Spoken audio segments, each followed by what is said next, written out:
when a patient does come back for a diagnostic exam, whether it be just a mammogram and an ultrasound, sometimes the radiologist feels that something further needs to be done at that time.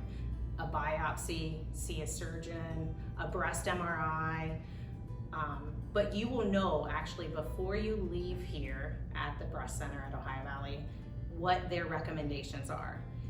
Our nurse navigators will actually meet with you before you leave and get you scheduled for either a breast biopsy or any of the following things that the radiologist recommends. And one of those things may be they want a surgical consult right away, or they want to wait until the biopsy.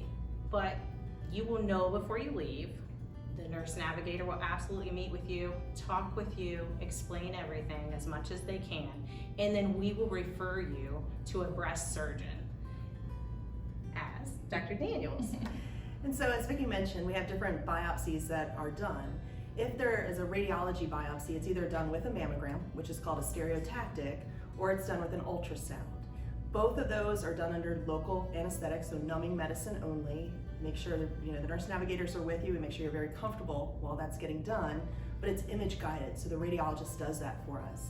The benefit to those biopsies is that it can be done relatively quickly, that we can get results usually within 24 to 48 hours.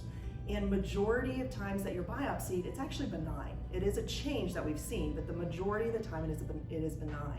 So if you're told to come back for a biopsy, it doesn't mean you have breast cancer. It means there's something different, and we have to prove what it is by doing that biopsy.